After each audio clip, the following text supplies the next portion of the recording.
Hey guys, Thunderstruck here, and I got a cat.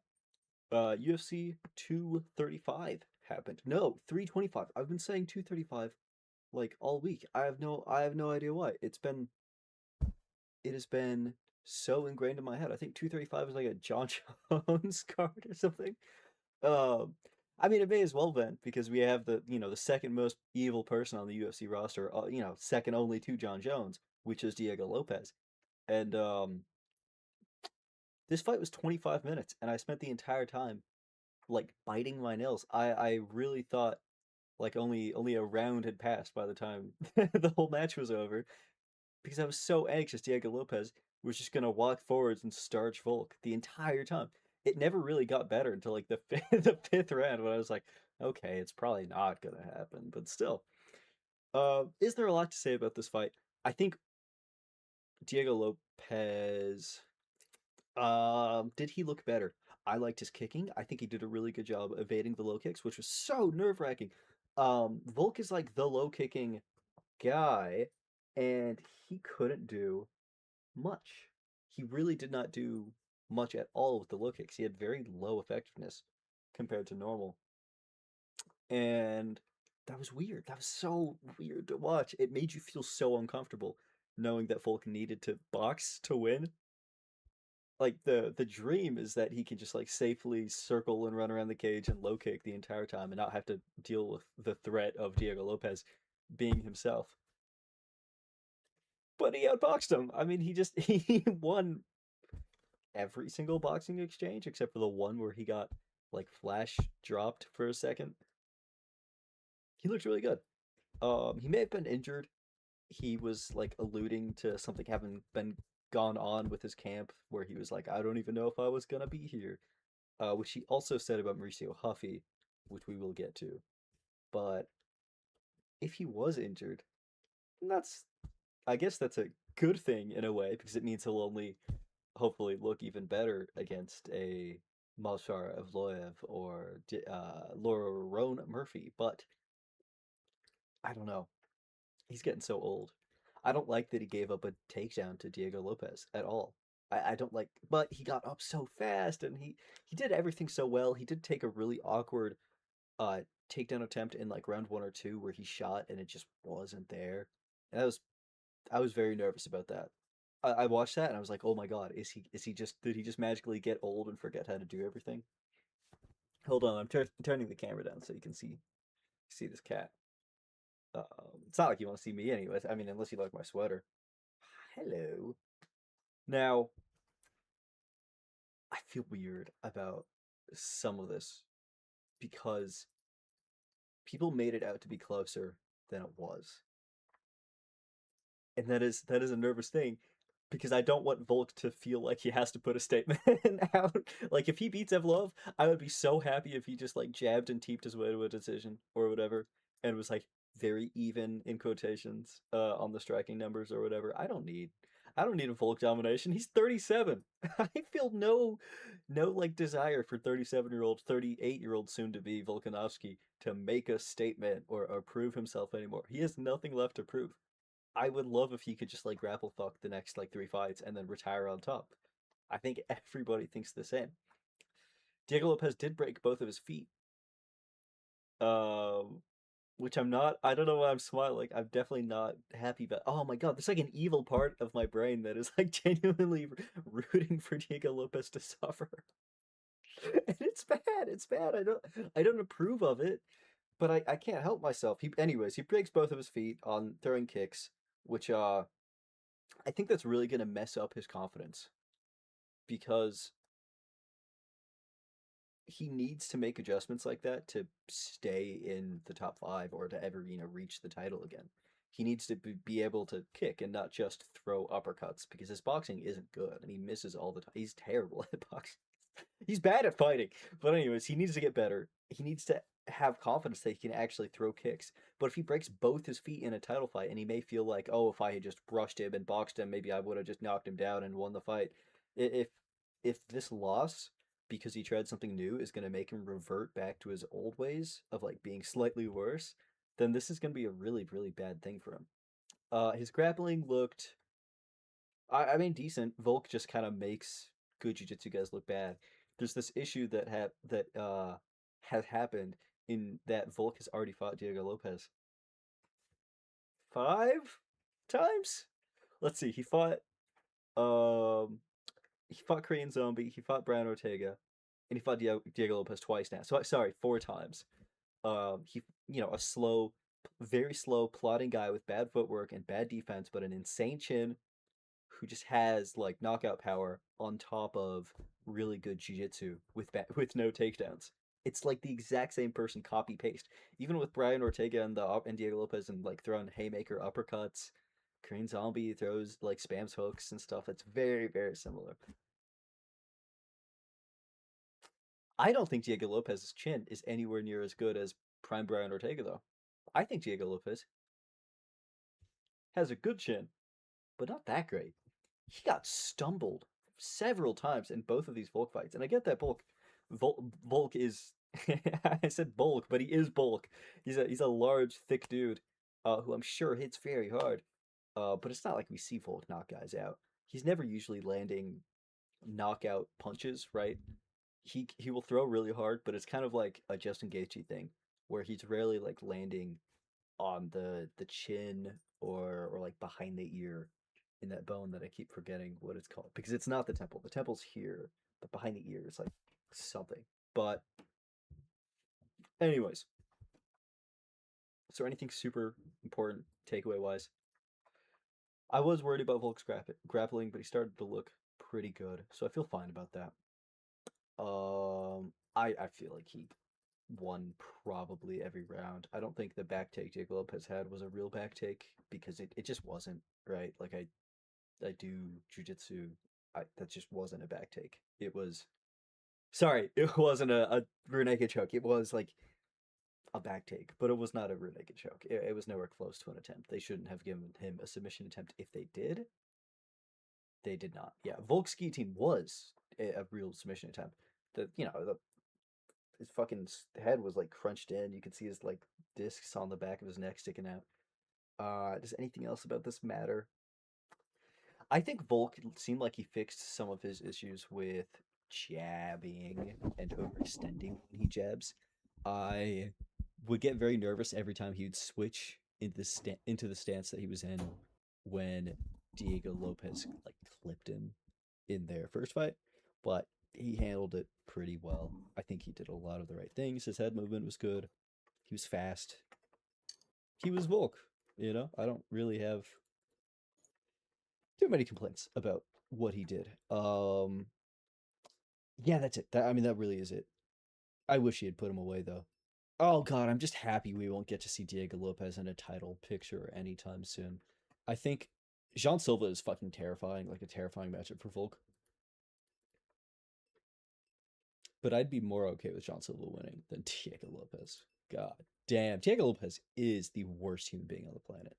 Like he makes John Jones look like a humanitarian. All right, Dan Hooker versus Benoit Sonani. I was so disappointed by Dan Hooker. He was looking good. He was looking good, right? Like I'm not the only person that thinks that. Like the body kick clearly hurt Benoit. Arman Sarikin actually went on Air the Helwani show and said that he wanted to train Dan Hooker because Dan Hooker's body kicks hurt really, really bad. And then Dan Hooker kicks Benoit like twice, and Benoit's like, ah! That's what French people do when they're in pain. They go, oi! They go, ugh. This is so fucking stupid. I like that. I like that. I'm gonna start. I'm gonna start incorporating that into conversations now. I'm gonna where I do like an impression of like a French guy who's been stabbed, and he goes, "Ow." Oh, dude, this is what a Chinese guy sounds like when he. That's, dude, I'm grasping at straws right now. I'm sorry. There's just I don't know how to talk about Dan Hooker versus Benoit Saint Denis without just getting depressed. Dan Hooker looked good until he didn't. He shot a takedown. It was stupid. He was getting clipped when Benoit was running forwards, which was a little scary. When Benoit was doing like the gator roll to escape the guillotine or ninja choke, Dan Hooker was very slow to roll to his like knees I think it's just because he's old. I feel like he just probably has a bunch of fucking joint injuries. So those kinds of movements are not easy for him. God, if he didn't shoot the takedown, dude, I really think it would have looked so different. Was it a late stoppage? Yeah, I don't know. It's really frustrating. There were so many things Dan Hooker just wasn't doing, like moving his legs, um, to where like I couldn't tell whether or not he was like giving up a little bit while he was on the ground, or if he was like really trying to survive, because he was like blocking a lot of those punches. So I think it was good that it went on at least a little bit longer than maybe somebody else would have stopped it, because he was trying to defend himself. It's just, do we need to see Dan Hooker get hurt more? Man, I don't. I kind of want him to retire. Which sucks to say because it's like he's got good fights in him. He really does have many good fights in him. This division is so violent, dude. I just feel like everybody, I mean, like everybody he's gonna win against and everybody's gonna lose against are just gonna like cause him so much more damage. It's like I like him as a person. I don't want him to get so fucked up that he can't do anything for the rest of his life. I thought about before this fight happened, like making a video about Dan Hooker potentially having CTE, because I was watching all his interviews and he was like, Ariel would be like, "What'd you do today?" And Dan Hooker would go, oh yeah, I like, what I like the whole time. I don't like it. It's scary. It's like watching a family member slowly like erode mentally and die. It's terrible. Fiziev versus Hoofy. That fight went pretty much how I thought it was gonna go. Although I'm gonna go round by round. Round one, Hoofy gets backed up immediately, and I didn't like that. I really like that in all of Hoofy's fights, he always takes the center really fast. But he gave up so much ground, the way that he gave up ground against Benoit, which had me worried that like maybe the Benoit performance wasn't a one-off thing, and maybe he's just gonna start looking a little worse from now on because of like nerves or a shooken confidence. However, we did find out from Volkanovski that Mauricio Huffy's, well, sorry, a lot of things. One, Mauricio Huffy was, I guess, injured the day of the fight and couldn't move, and that the whole week leading up to this fight, he had the influenza. And we learned from Riso Huffy that his brother passed away recently. So he didn't give a timeline, and it's hard to find anything about it. I was trying to like see if there's any articles or whatever talking about Huffy's brother. I have no idea. It seems like it was recent because he was referencing his brother being there like for previous fights. But maybe, and hear me out, Huffy didn't actually have the influenza. His brother had passed, and he just didn't want to talk about it to people in his camp. So he just like gave that excuse to like take a lot of time off before his fight. Regardless, he was not. This was not the best Huffy we've seen. This is maybe the worst Mauricio Huffy we've seen, and he still put away Rafael Fiziev because Fiziev, as much as I love him as a person, not very good. I really do think that. I don't think he's, very good as in like very elite. I just don't think he's there. I don't think he might be a top 10 striker in the lightweight division, but I don't know if that's saying much. The lightweight division is mostly grapplers. I feel like Islam Makhachev would out kickbox Fiziev. I feel like we've seen Gaethje do it. Mauricio did it. Zion would do it. There's a good chance Dan Hooker would do it if he just didn't get like, you know, beaten up physically. I knew Huffy would stuff all the takedowns. I didn't think Huffy would be able to crack him that hard with just one straight right. However, it's my 10th however of the night. Fiziev on the weigh-ins had a very bruised left eye, which is where Mauricio Huffy's right hand landed. So potentially he may have gotten like cracked there already, or maybe he cracked there. I don't know, man. You get what I'm saying, right? Maybe he'd already taken some damage in that spot. Huffy's jab looked really good. He's backing straight up to the fence. I get it, like he's sick or whatever, and just sort of, there's a reason we didn't see very much flashy from Huffy, compared to traditionally. Fiziev was very, very hesitant to throw. I feel like when he did throw, like unload with his hands, he would land a punch or two, but a lot of them Huffy was rolling with, and I feel like that was very nerve wracking for Fiziev. He didn't want to be like throwing himself in a position for a counter shot. Didn't really do anything about Huffy's jab. Wasn't very quick about parrying it. The leg kicks were nice, but he wasn't throwing them very hard. Huffy also checked leg kicks so well. Oh my god, it was beautiful. Volk did as well. That's another one. Man, Volk was checking leg kicks like crazy. That's something I wanted to say. But yeah, Volk's kicking made me very, very frustrated. To go back to that fight, one thing I was thinking about was how nice it would be if he could throw in a big push kick, because he's got some horse legs going on, you know? If he could just hammer in a push kick, knock an Evloev or a Lerone Murphy or a John Silva, you know, like 5 feet backwards. Again, big old horse legs. He's got piston on those things. Um, make space that way. That'd be awesome. Because the leg kicks, especially like the outside low leg kick that he does, kind of just puts him straight into position for eating a flush right hand.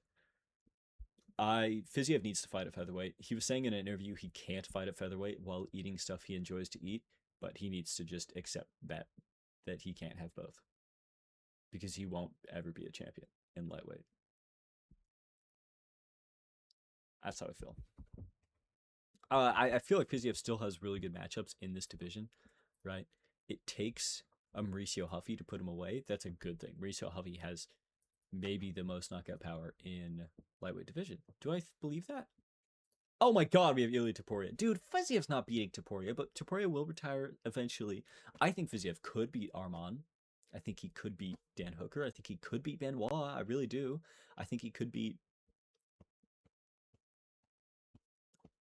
Perez, maybe.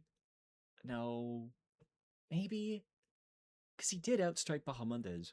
It's, dude, it's rough. It's a rough world if you're a Fiziev fan. It doesn't seem. I really think his confidence is going to be fucking shattered by this fight as well. When he was doing like that speech to himself in the face-off where he's like, dude, in the press conference when he was like, I've been training with Spider-Man, Batman, all the Marvel superhero, and then he just gets started like this. He can't be feeling. Oh, speaking of not feeling good, Tai Tuivasa threw away the happiest night of his life. I don't think you understand what I'm saying. Tai Tuivasa threw away the best night of his life. Could you imagine? Oh my god, it makes me actually want to like cry a little bit. Could you imagine how happy Tai Tuivasa would be if he could finally get a win in Australia? Because he hasn't gotten a win in Australia in years, like years and years and years and years and years. I don't know if he's. I think he's like 1-5 in Australia in the UFC. If he had managed to get a comeback win against Taliesin Teixeira,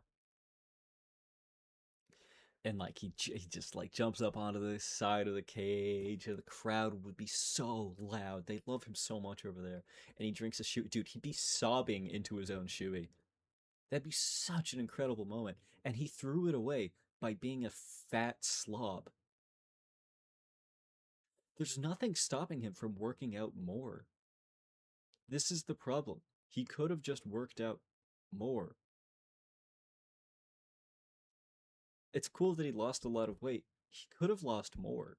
He could have exercised more. He could have done more. He could have been in better shape. There's nothing stopping him from being in better shape. This is not. Fiziev is like doing the best he physically could be doing at lightweight. Huffy was sick, but otherwise he was. Almost everybody else on this card is in the best shape they could possibly be, except for Tai Tuivasa. He let himself down. He let his like fans down. He let his family down. I wouldn't be very surprised if in the next 10 years we hear about him like getting in a car accident while he was intoxicated and dying. I don't want him to. I think he's a very nice guy. I think of before his fight with I believe Derek Lewis when he was on like UFC Embedded and we heard him tell his son he's gonna be a world. His son's like, "Are you gonna be a world champion, Dad?" And he's like, "Yeah, mate, someday." And then like it looks off into the sky. Oh my god, dude, he's gonna die. Tai Tuivasa's gonna die. He's gonna get fucking huge and fat, and he's gonna die. Oh my god. Okay. Anyways, Quillin Selkilled versus Jamie Malarkey. This is another fight where Quillin looked kind of bad, but then won anyways. And so I don't know if this means he's going to be a Diego Lopes type character where he's just going to keep fluking his way to the top and like by getting good matchups. But it's lightweight. I have a feeling his next fight he's probably going to lose unless he doesn't get a step up. If he gets a step up past Jamie Malarkey, I mean, Jamie Malarkey took him down, outmuscled him for a bit. I mean, I get Selkfield had an awesome slam or whatever, but Selkfield, he was getting outstruck by Hackparast. He was getting out, he was, wasn't having any success in this wrestling against Hackparast. And he gets Malarkey down, old man Malarkey down by, getting a big slam, trip, throw, whatever, getting the choke. And it was impressive and it was very physical. I don't know if he's a good person. I don't know if he's very cool. He seems kind of weird. He seems kind of like a fucking asshole, to be honest. It doesn't mean I don't like him. Whoa, whoa, get off my screen, Cam Raston. But like, I don't know. I was not very impressed with him, and I feel like he's gonna lose this next fight. On Jamie Malarkey, I feel bad for Jamie Malarkey. He just keeps getting fights that he's not meant to win, and he wasn't meant to win this one, and he didn't, and it's awfully lame. I'm kind of disappointed that Quillen didn't identify Jamie Malarkey as being like 5% albino, like only in the eyebrows. I feel like there was a path he could have gone with this, but he didn't really seem to have a way to turn Jamie Malarkey into a. Anyways, Junior Tafa versus Billy Elikana. Tafa was boxing the shit out of him. I guess Elikana just has a great chin. That's my only assumption. That or Junior Tafa, all of his power doesn't come from muscle, it just comes from the flab he had at heavyweight. Oh god, he's gonna get cut, isn't he? And he looked okay. That really sucks. He was landing, man. He was really landing. And then Elikana just gets him down and submits him. This is very much like Oban versus Jonathan Mikalev, which is very interesting because to me, Billy Elikana and Jonathan Mikalev are the exact same person. Like I found it hysterical when I was like tape studying this card and noticed they were both like on this event because they are the same person to me.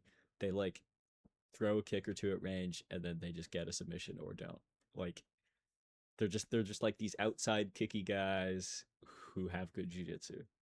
And it happened. He had good jiu-jitsu. And Tafa, oh god, dude, seeing Tafa tap was just it just made me so fucking sad. Like I was so certain he was gonna lose before this fight happened. And then we started winning. Oh, it felt so good. Dude, these Australians were suffering this card. That's yeah. I mean, what am I supposed to say about this? Junior Hoff is gonna get cut, probably. Billy Elikana, I don't think he's gonna go anywhere. Not with the fucking striking defense he has. I don't think he's. How old is he? Right? I'm gonna guess he's 28. Son of Susie. That's kind of awesome.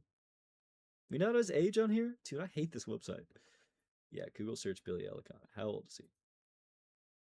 He's 30. Yeah, I don't fucking care. Kevin Christian. None of you know who Kevin Christian is. I am looking at someone I don't even believe exists. Yeah, a dude who won by triangle armbar on the contender series. The implication of that, I don't think there's anybody who's won by a guard submission on the contender series and then gone on to do anything in the UFC. So yeah, Billy Elikana has, like, I guess no good wins, and I don't think he's gonna go far at all. It's not like I thought Junior Tafa would have gone far, but like his wins would have made me happier. Cam Raston, Cody Brundage. I was rooting for Cody Brundage somehow. I like him. I like that he flukes. Like, dude, get your money. Get your fucking money, dude. I love you. Cam Rouston is like a goofy college student. He's a lot like Quill and Salkild, where like they're gonna seem like 20-year-olds, even though they're like fucking 30, which is kind of embarrassing, but it's fine. It's fine. Battle Draft is an adorable nickname. Cam Rouston's just kind of got like an adorable thing going on. Don't bring any of veg. he's adorable. I don't think he's very good. I don't think his striking is very impressive to me. I don't think. Yeah, his striking wasn't impressive to me. Cody Brundage was dipping so much. He was just giving him so many opportunities to get exploded, and Cam Raston couldn't fulfill the explosion. Instead, it was like the saddest little TKO I've ever seen. I mean, Andre Petrosky and then Cody Brundage is maybe like the bummiest fucking win streak in the planet. So I don't think he's gonna go very far. He's got a nice like straight, and he kicks a lot, and he does feint, which is it's all cool, but it's not enough. It's just not enough. Yeah, sorry, dude. And for Cody Brundage, I don't want him to get cut. I want him to be in the UFC forever. Jacob Malkoun versus Torres Finney. Torres Finney was injured. I don't know how, dude. I watched so many people's fucking videos about this, and somehow nobody was able to like mention the fact that Torres Finney was obviously injured, and that Daniel Cormier said himself Torres Finney had a camp injury, and that Daniel Cormier would know this because he trains Torres Finney. This was not a good performance from Torres Finney, or Jacob Malkoun. I really wanted to be on Jacob Malkoun's side for all of this. When everybody's like, Jacob Malkoun should have finished him, Jacob Malkoun should have finished him. I don't really care about that part as much. I do care about the fact that he got wobbled because that sucks against an injured dude. And his wrestling, he just didn't have. Well, you know what? No, I like Jacob Malkoun, so I'm gonna ignore everything that may or may not have happened in this fight, and I'm gonna say he looked amazing. Now for Torres Finney, this is like a Mauricio Huffy thing. I think this is the worst Torres Finney we have seen and the worst we will see. I still have high hopes for him, I think. But it does suck that he wasn't able to like push through the injury. Maybe the injury was just fucking terrible and we have no idea. I guess we don't know what it is yet. Or I could look it up. That's right. Hey, hold on. Damn it. Hey, Torres. Hey! I'm trying to highlight. I'm too lazy to lean over to my keyboard. Can we please do this? Thank you. Um Tore his LCL in the first round?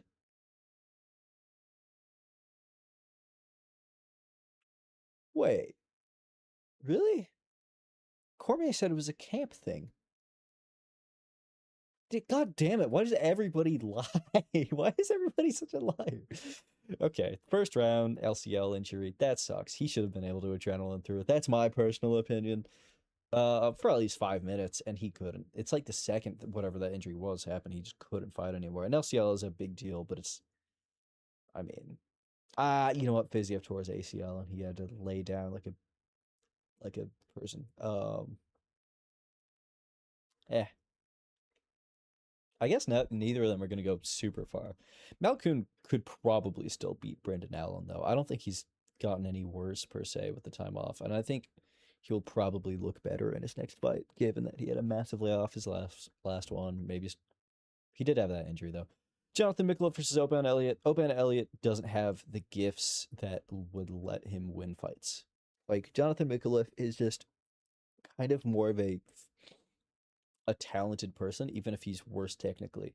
Like he just has the gift of like getting a finish, of like being able to finish. And Oban doesn't have that, and that is a bad thing to not have.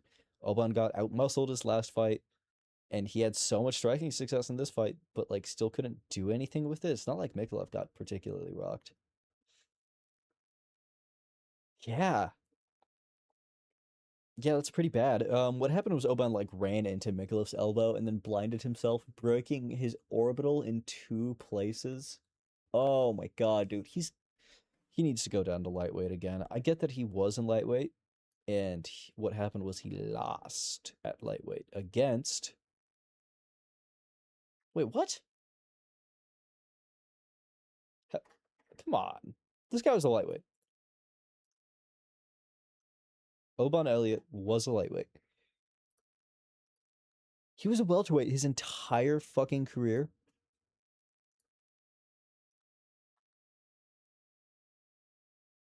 Oh shit. Hey, he's a lightweight in his second MMA fight. And his third. And that's it. Oh my god, he lost to Michael Figlak. But Figlak's not that bad. I mean, he's not.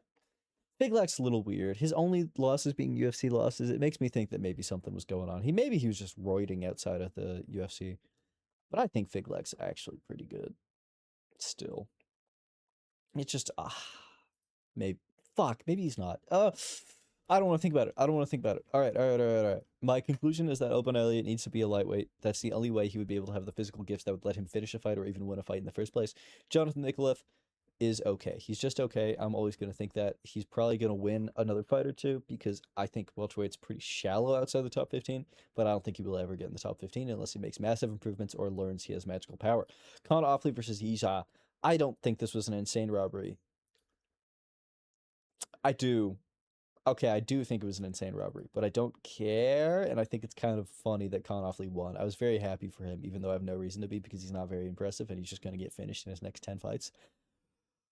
But he got a cool takedown, even though he got taken down like 6 times after that. He got he rocked Yija, and he had like a cool body shot, and he had some cool striking moments. And then the second round, Yija was just beating the shit out of him, and then the third round, Offley landed those leg kicks. Yiza's very, very bandaged knees. Those bandages were fucking disgusting looking. They look like they like were soaked with pus, even though that's just like the color they were. But it made him look like they look like hospital bandages. If you get what I'm saying, right? Rather than like athletic, like oh injury sports, they look like Yija like was leaking some fluids out there. But Conor Offley wasn't capitalizing on those leg kicks as much as he should have. Frankly, he could have finished Yija in any round by just leg kicking him. We saw how fucking terribly Yija was reacting. But after he saw that the leg kicks were really successful in that third round, if he had done more, I think he could have actually put him away, or at least gotten like a knockdown via leg kicks or two, and then won the fight more fairly. I hope Yija doesn't get cut because he is cool. All right, Sungwook Kim versus Dunmar Fan. Dunmar Fan is very sick to watch. Sungwook Kim is like kind of a Terminator, dude.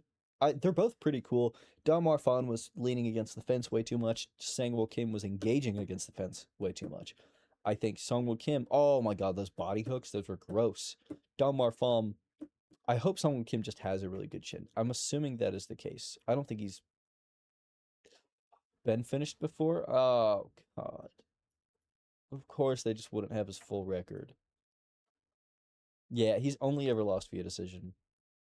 One's a split, one's to Hangzhou, who's pretty good. Rangju's pretty good. He beat that YouTuber, right?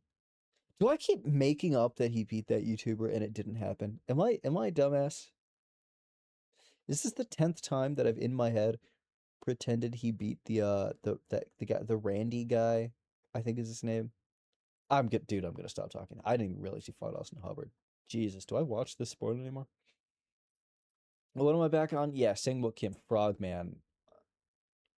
That's interesting. Sangwook Kim's eyes were swollen in such an interesting way that I don't think I have the liberty to properly describe or really talk about why that's interesting to me. Delmar Found's elbows were really cool. His clinch work was really cool. I like something. I like that he flipped the bird at him. I thought that was pretty cute. I liked his grappling, even though it seemed like he was getting taken down a decent amount. I didn't like maybe he was getting taken down less than I remember. I feel like Sangwoo Kim was beating him in like the initial part of the grappling exchange, and then Dalmar Fan would just win the end. He'd just like find a way to grit through. So he's pretty cool. I actually am excited to see him in the UFC, even if I don't think he'll go particularly far. But we never know, right? Keiichiro Nakamura versus Sebastian Sisley makes me very sad. Kind of wanted Nakamura to win initially because the way everyone described him was like he had immense potential. And I think he does in the fact that in the third round, while exhausted, he was able to find the knockout shot against Sisley. Sisley was looking pretty good, but a big chunk of that was because Nakamura wasn't doing anything. If Nakamura was throwing more, for all we know, Sisley either A would have clipped him and killed him, or he would be dead himself. It's hard to really know what this says about either guy per se. I hope Sisley makes his way back into the UFC or still gets hired, gets a contract, whatever. He's cool. I like his style. He's pretty neat. He's like completely ungifted MVP. And he also is in the way that all of his family members are like famous karate people. Same thing with MVP. Nakamura could maybe go far. Sebastian Sisley should be a bantamweight though. Anyways, Sulang Grambo versus Lawrence Louis. Sulang Grambo did win. However, he gassed out to all hell in the third round and got the fight taken away from him, and that is his fault. He did gas out pretty easily. He did land some awesome punches, but like he didn't let go a lot with his hands, and he was only boxing. Both these guys were only boxing. Lawrence Louis is supposed to be a city kickboxing guy, and he wasn't even kicking, and his grappling was okay, and he was kneeing the thigh, and the knees to the thigh seemed hard, but like I was just not particularly impressed by either guy. And if any of them was going to go far, it'd be the fucking 20-year-old Sulan Grambo who actually had athletic talent and not Lawrence Louis, who's like 30 and like just not going to go very far. Dude, he's 20. Oh, I hate thinking about that. He's definitely one of those dudes that got like kidnapped by a martial arts orphanage. You know what I'm talking about? All right, that's the card. Diego Lopes is evil. Goodbye.